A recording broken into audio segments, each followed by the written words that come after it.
Save the date, September 22nd, Monday 11 a.m.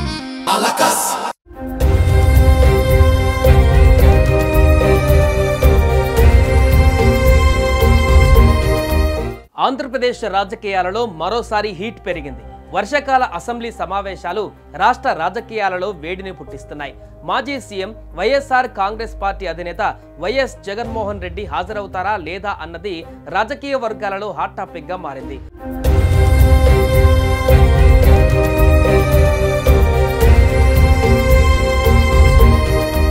ప్రతిపక్ష హోదా లేకున్నా తాను సభకు రావడానికి సిద్ధమేనంటూ కొత్త ప్రతిపాదన చేసిన జగన్ ఈ రోజు తాను అసెంబ్లీకి వెళ్లవద్దని ఎవరికి చెప్పలేదని, వాళ్ళు మాట్లాడే సమయం ఇవ్వరనే అలాంటి నిర్ణయం తీసుకున్నామని అన్నారు.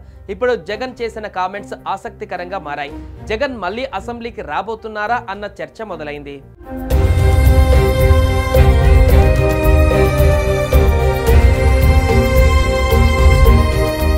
ఏపీ అసెంబ్లీ సమావేశాలు గురువారం ప్రారంభమయ్యాయి.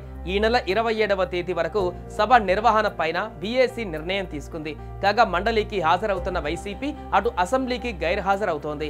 దీనిపై విమర్శలు వెల్లువెత్తుతున్నాయి. సభకు హాజరు కాకుండా ఎమ్మెల్యేలు జీతాలు తీసుకుంటున్నారనే చర్చ జరుగుతుంది. ఈ సమయంలో పార్టీ ఎమ్మెల్సీలు ఎమ్మెల్యేలతో మాజీ సీఎం జగన్ సమావేశమయ్యారు. శాసనసభ మండలిలో పార్టీ వ్యూహాలపైన కీలక వ్యాఖ్యలు చేశారు. సభలో మాట్లాడేందుకు తగిన సమయం ఇస్తే సభకి వస్తానని, ప్రతిపక్ష హోదా లేకపోయినా సభలో మాట్లాడేందుకు అవకాశం కల్పించాలని వ్యాఖ్యానించారు.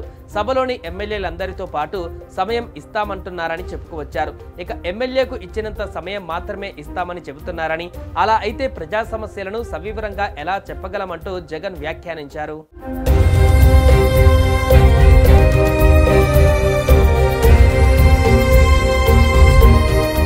సభలో అధికార కూటమి కాకుండా వైసీపీ మాత్రమే ప్రతిపక్షంగా ఉందని జగన్ అన్నారు. కీలక అంశాలపైన మాట్లాడాలంటే టైం ఇవ్వాలని పేర్కొన్నారు. సభలో సమయం ఇవ్వటం పైన స్పీకర్ వద్దకు మాట్లాడాలని కొందరు ఎమ్మెల్యేలకు జగన్ సూచించారు. మీరు వెళ్లి స్పీకర్ని కలిసి అడగండి, ఆయన తగిన సమయం ఇస్తామంటూ హామీ ఇస్తే రేపే సభకు వస్తాను. ప్రతిపక్ష హోదా ఇవ్వకపోయినా పర్వాలేదు, సమయం ఇవ్వండని కోరండి అంటూ సూచించారు. ప్రజా సమస్యలను లోతుగా వివరించేందుకు అసెంబ్లీలో సరైన అవకాశం లేకపోవడం వల్లే ప్రెస్ మీట్లు పెట్టి మాట్లాడుతున్నట్లుగా జగన్ తెలిపారు. వారు చెబుతున్న విధంగా సభకు వస్తే మాట్లాడే ఛాన్స్ ఇస్తామని చెబుతారు, కానీ వాస్తవంగా సమయం ఇవ్వరని, అందుకే ఇక్కడ మీడియా వేదికగా ప్రభుత్వ వైఫల్యాలను ఎండగట్టాలని నిర్ణయించామని చెప్పారు.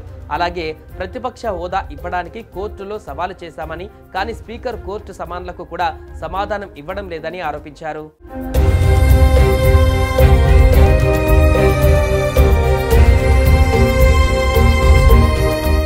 అయితే ప్రజాప్రతినిధులు బయట ఎన్ని మాట్లాడినా అసెంబ్లీలోనూ పార్లమెంట్లోనూ మాట్లాడేదానికి ఒక విలువ, ఒక రికార్డు ఉంటాయి. అంతేకాదు బయట ఎన్ని మాట్లాడినా ప్రభుత్వం బుల్డోజు చేయవచ్చు, కానీ అసెంబ్లీ పార్లమెంట్లో మాట్లాడినా సభ్యులు ప్రశ్నలు అడిగినా ప్రభుత్వం స్పష్టమైన సమాధానం చెప్పి తీరుతుంది. ఎందుకంటే ఈ రెండు సంస్థలు కూడా రాజ్యాంగబద్ధం.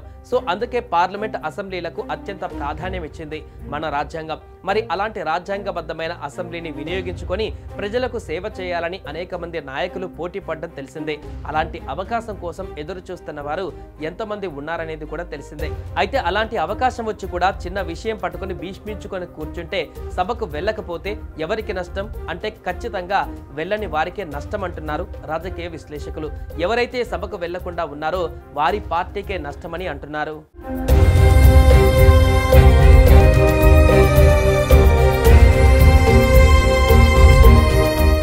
సుమన్ టీవీలో మీ పర్సనల్ అండ్ బిజినెస్ ప్రమోషన్స్ కోసం కింది నెంబర్కి కాంటాక్ట్ చేయండి. డ్రగ్స్, గంజాయి లాంటి చెడు వ్యసనాలకు దూరంగా ఉండండి. తాత్కాలిక ఆనందం కోసం జీవితాలని నాశనం చేసుకోవద్దు. డ్రగ్స్ విక్రయాలు, దందాలు నిర్వహిస్తే 180059996969 టోల్ ఫ్రీ నంబర్ కి కాల్ చేయండి. డ్రగ్స్, గంజాయిని నిర్మూలిద్దాం, భవిష్యత్తును కాపాడదాం.